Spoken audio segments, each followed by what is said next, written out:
Now this is the question. A circuit is given. The given logic circuit, the logic gate of propagation delay. प्रत्येक का propagation delay 10 nanosecond है. ये circuit not gate circuit. This is also not gate circuit. This is third kind of circuit which is XNOR. तो प्रत्येक का propagation delay 10 nanosecond है. यह एक ग्राफ दिया हुआ है t=t0. The input is change logic 1. तो ये आउटपुट का, ये बी आउटपुट का ये वेव फॉर्म ड्रॉ करना है. इसका वेव फॉर्म ड्रॉ करना है. अब देखिए यहाँ पर इसका सॉल्यूशन लिखते हैं. तो यहाँ पर ये सर्किट दिया हुआ है. This is your circuit.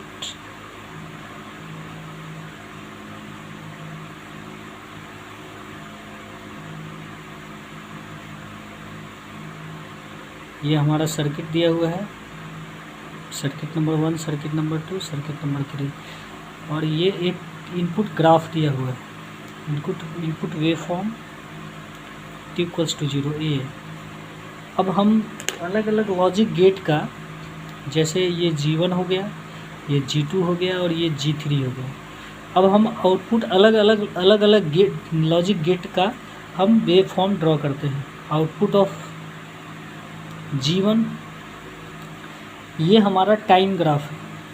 तो time initially time t=0, t=1, t=1. Next time t=3, t=4, t=5, t=6, t=7.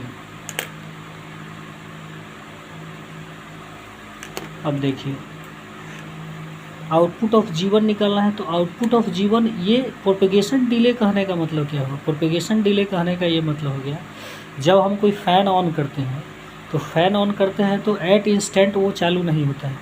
वो हमारा किसी न किसी फ्रैक्शन ऑफ टाइम, और वो इतना छोटा होता है जो हमें लगता है कि वो तुरंत के तुरंत ऑन हो गया. तो ये छोटा कि ये नैनोसेकेंड का मतलब होता है 10⁻⁻⁹. यानी कि किसी भी सर्किट में एक सिंपल सा इसका प्रोपेगेशन डिले का सिंपल सा अगर लॉजिक देखा जाए तो इसमें किसी भी लॉजिक गेट में, किसी भी चीज़ों में अगर हम इनपुट देते हैं, how much take time to respond, that is your propagation delay. Means how much time taken to respond a logic gate is propagation delay of that logic gate.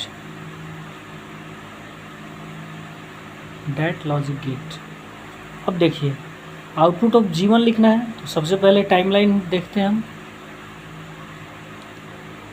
t=0, t=1, t=2, t=3, t=4, t=5. ये हमने कुछ time slot ले लिया.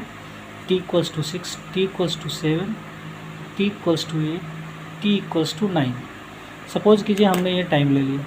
अगर कोई propagation delay नहीं होता तो जैसे ये हमारा यहाँ तक क्या है, ये 0 है. यहाँ तक ये जैसे ये ग्राफ देखिए, ये 0 होता है, और जैसे ही हम ऊपर जाते हैं तो ये 1 होता है. ठीक है, ये फिर फ्लैट हो गया. यानी कि हॉरिजॉन्टल अगर होता है दैट इज़ 0, वर्टिकल हो तो दैट इज़ 1. तो यहाँ पर देखिए इनिशियली t0 तक क्या है, 0 है. तो जैसे ही हम इसमें इनपुट, अगर ये क्या है हमारा इनपुट है और ये बेसिकली आउटपुट है. इसी इनपुट को इसने ए नाम दे दिया क्वेश्चन के अकॉर्डिंग, और ये बी है हमारा. तो जैसे ही हमारा t=0 पर ये क्या है, ये 0 होता है. t=0 से पीछे ये 0 है. तो इसका जो आउटपुट आएगा ये क्या है, आउटपुट ऑफ G1. तो इसका जो आउटपुट आएगा ये 1 आएगा. तो हम अगर शुरू में, तो ये आउटपुट वेव फॉर्म है, output of output of G1. तो ये अगर कोई प्रोपेगेशन डिले नहीं होता तो सिर्फ और सिर्फ कहाँ तक होता है, ये t0 तक होता. अगर कोई प्रोपेगेशन डिले नहीं होता तो ये t0 तक हुआ. लेकिन इसका प्रोपेगेशन डिले दिया हुआ है t=10 नैनोसेकेंड. तो 10 नैनोसेकेंड को 1 यूनिट के तौर पर ट्रीट करते हुए 10 नैनोसेकेंड को 1 यूनिट के तौर पर ट्रीट करते हुए अगर चलते हैं तो ये जहाँ पर हमने शुरू किया वहाँ रिस्पॉन्ड नहीं करेगा। ये क्या करेगा, एक कदम आगे बढ़ के रिस्पॉन्ड करेगा ये। अब एक बार इसमें आ गया यहाँ तक, ये 1 हो जाएगा। ये आपका हॉरिजॉन्टल मैंने अभी बताया है, ये हॉरिजॉन्टल, इससे ये क्या है, वर्टिकली है, ये मेन बेस है, इस वर्टिकली से ऊपर है, तो क्या हो गया, ये 1 हो गया। अब ये 1 हो गया। अब यहाँ तक देखिए T0 से T1 में क्या है, T0 से T1 में इसका क्या है, 1 है। T0 से T1 में ये 1 है। जैसे 1 आउटपुट देंगे ये स्विच करेगा, 0 हो जाएगा। तो यानी कि ये क्या हो जाएगा, उसके बाद ये T1 ये 0 आ जाएगा। फिर ये काम हो गया। T1 से T2 में भी क्या है, 1 है, ये 1 है। तो 1 में भी क्या होगा, ये स्विच कर देगा, ये 0 हो जाएगा। इस तरह से देखिए तो सारा का सारा 1 है, ये सब क्या है, 1 है। ये जब सब 1 है तो क्या हो जाएगा, ये सारा का सारा 0 हो जाएगा। This is output of G1।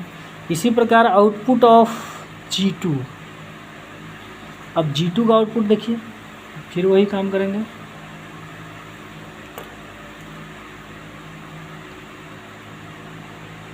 T0, T1, T2, T3, T4, T5, T6, T7, T8। ज़रूरी नहीं है कितना लिखना है, लेकिन हाँ कुछ सर्टेन लिख लेना है जिससे ये अनुमान लग सके जो हम जो ड्रॉ कर रहे हैं वो हमारे लिए क्लियर विजुअल है। यहाँ देखिए ये आउटपुट ऑफ G1 जो है, G2 का इनपुट क्या है, G2 का इनपुट जो आउटपुट ऑफ G1 है वो G2 का इनपुट है। इसको देख लीजिए। तो आउटपुट ऑफ G2 जो है वो output of G2 depends on output of G1। तो ये आउटपुट ऑफ G1 जो है इसका इनपुट है, input is output of G1। यानी कि ये जो ग्राफ होगा उसी के अकॉर्डिंग। अब T0 से पहले 1 है तो ये क्या हो जाएगा, ये स्विचिंग ग्राफ होता है। ये हमारा ये जो नॉट गेट होता है स्विचिंग होता है। स्विचिंग कहने का मतलब क्या, 1 का 0 और 0 का 1। This is called switching. ये हमारा स्विचिंग कहलाता है। यहाँ देखिए तो यहाँ पर ये T0 हो गया। अब ये T0 तक क्या है, T0 तक ये हमारा 1 है, तो ये क्या हो जाएगा, ये हमारा 0 हो जाएगा। लेकिन इसका भी प्रोपगेशन डिले क्या है, 10 नैनोसेकेंड है। तो इसका प्रोपगेशन डिले 10 नैनोसेकेंड है। तो ये क्या करेगा, यहाँ पर तो रिस्पॉन्ड नहीं करेगा, अपने से एक कदम आगे बढ़ के रिस्पॉन्ड करेगा, अपने से एक कदम आगे बढ़ के रिस्पॉन्ड करेगा। तो इसका कहानी ख़त्म। फिर हम यहाँ देखते हैं T0 से T1। अब T0 से T1 में 1 है, तो 1 है तो 1 पर क्या होगा, आउटपुट उसका 0 हो जाएगा। तो ये आगे बढ़ते हैं। एक बार जब इसमें प्रोपगेशन आ गया तो वो तो उसको प्रोपगेट करता रहेगा। जैसे किसी ग्राफ में अगर एक को बढ़ाते हैं तो आगे की तरफ ऐसे ही मूव करता रहता है, उसी प्रकार का ये है। अब देखिए ये हमारा हो जाएगा। अब इसकी बात करते हैं हम, T1 से T2 ये क्या है, 0 है। यहाँ पर क्या कर देगा, ये 1 हो जाएगा क्योंकि नॉट गेट है 1। यहाँ पर भी 0 है तो ये क्या हो जाएगा, ये 1 हो जाएगा। यहाँ पर भी 0 है तो ये क्या हो जाएगा, 1 हो जाएगा। सॉरी ये हो जाएगा। ये देखिए ये सारा का सारा क्या हो जाएगा, ये सारा का सारा 1 हो जाएगा। ये हैश लाइन इसलिए दिखा रहा है क्योंकि ये पर्टिकुलर रेंज में हम इसको दिखा पा रहे हैं, इसलिए हैश लाइन से ये लिखे हैं। ये फेंट लाइन है ये। अब देखिए अब फाइनली G3 जो है वो हमारा इसका इनपुट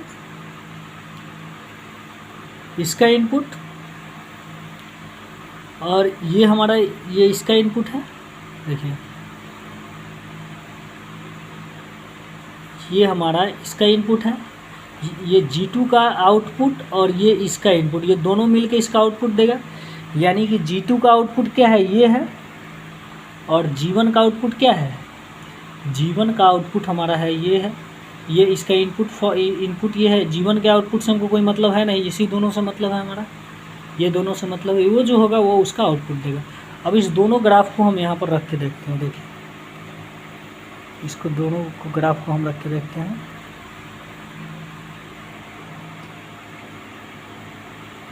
T0, T1, T2,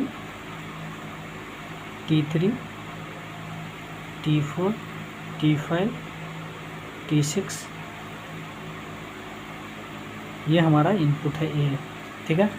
अब देखिए इसका भी प्रोपेगेशन डिले कितना है, this propagation delay is also 10 nanosecond. अब देखिए तो अब इस दोनों का कंबाइंड ग्राफ कैसे होगा, ये t0 से पहले, t0 से पहले 0 है, ये t0 से पहले 1 है। तो एक्स नॉट गेट में क्या होता है, एक्स नॉट गेट में आप जानते हैं A B X A B 0 0 0 1 1 0 1 1, यहाँ पर आप जानते हैं ये दोनों का वैल्यू 1 होता है, ये दोनों का वैल्यू 0 हो जाता है। यानी कि जो अगर एक जैसा रहता है तो वो 1 हो जाता है, और जो अगर अलग अलग हो तो क्या हो जाता है, 0 हो जाता है। यहाँ देखिए यहाँ पर